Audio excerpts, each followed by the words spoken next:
So, hello mga Inday Untudong. Ito na naman ang bago nating video. Ngayon ay nagpunta kami sa aming favorite store, Dollarama, kung saan hanggang $5 lang may marami ka na mabibili. May mga toys, may mga ganyan, may mga etc. mga gamit sa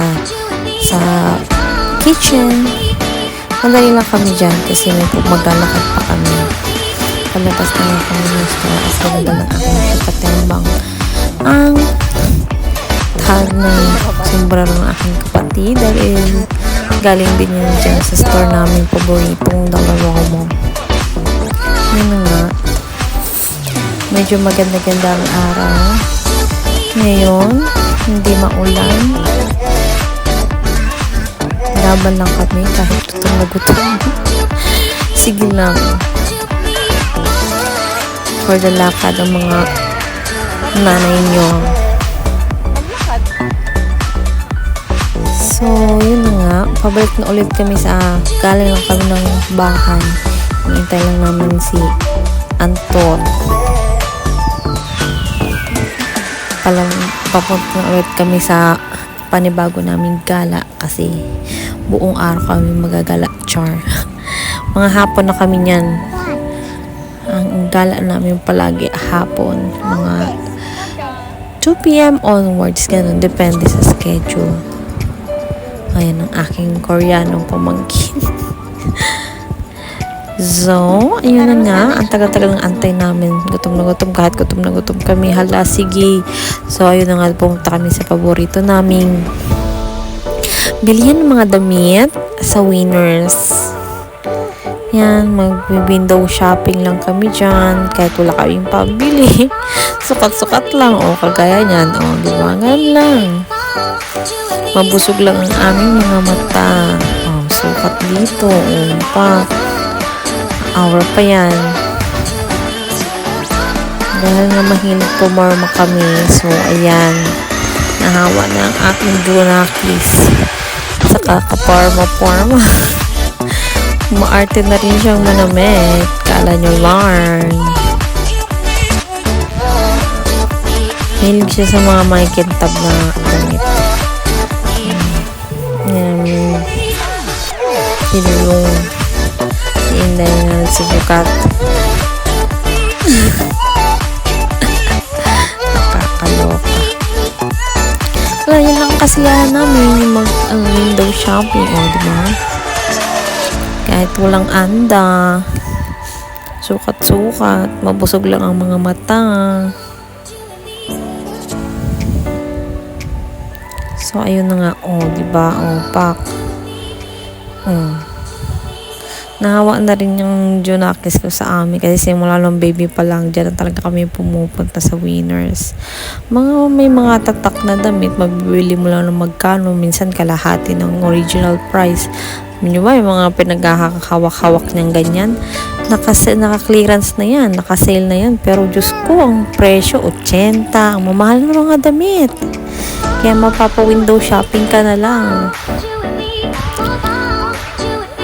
Ayan na, diba, masyado silang busy.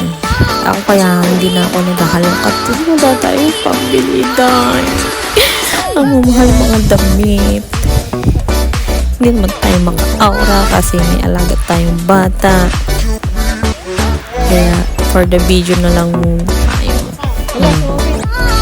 Mahilig sa mga ganyan, mahilig siyang umaura.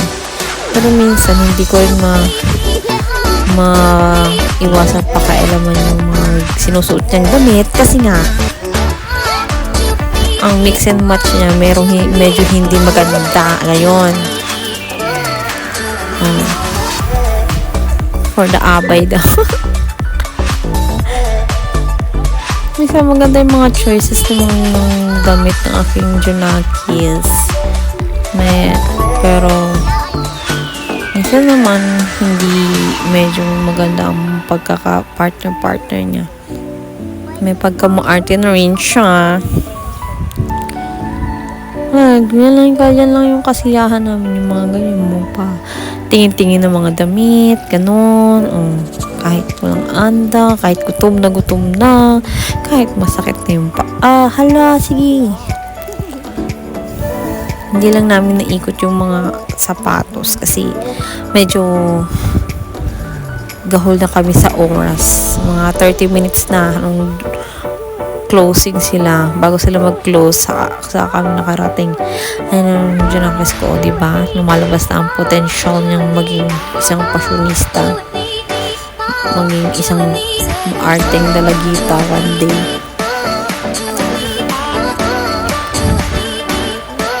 Diyan na kami nagkakasundo sa mga ganyang pag-iinarte. Pero, syempre, may limit pa din. Not all the time.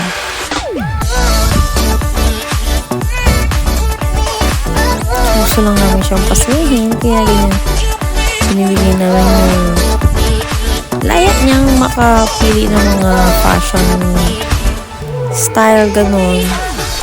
Pero syempre ayoko na mukhang bado yung anak ko, kaya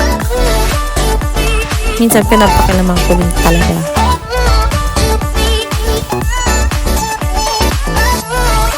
Diba, may taste, may pagka-inarte, mana sa tita, sa mga tita at mami, mga girly at least bata pa lang alam mo nang marunong sa fashion.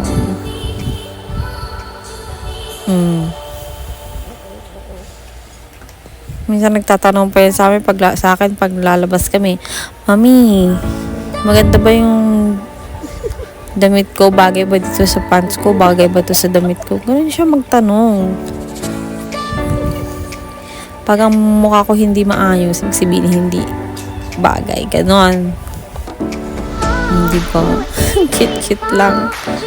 Naalala ko nung dalaga patayes.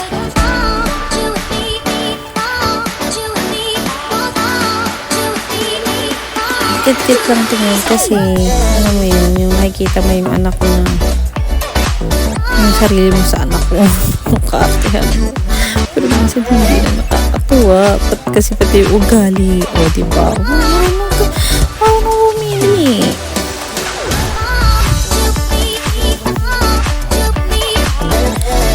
So, ayun na nga. Medyo pagod na ang mga Inday. Kaya, uwi na kami. Though, hindi pa masyadong pagod. Kaso gabi na. Anong oras na kami niya nakalabas ng mall 9. Magtita na kami nakadating sa bahay. Ayan, diba? Naantok na siya. Kahit gano'ng kalayo. Hala, sige, gala lang. Mapasaya lang ang sarili kahit sa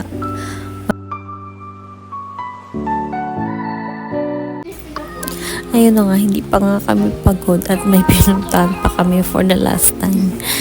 Ito, pinuntahan namin yung parang Mercury drug siya sa atin sa Pilipinas. Shoppers naman to. Meron din silang pharmacy sa loob. Lahat mabibili ko. Kaya sa Mercury nga, sa atin.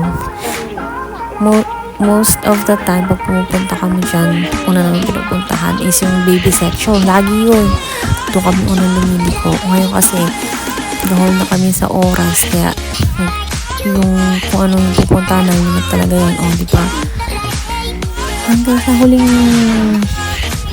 nalalabing oras. Dali lang. Lakad hanggang sa mga yayat. Ganon. Mga nakita yung mga dilaw-dilaw na tag na ibig sabihin nakasale sila ngayon. At dito ko lang natin natapos ang aking video mga Inday o Dudo hanggang sa susunod na aming video ng pagkagala kasi palagi kami maaliw lang ang sarili. Bye!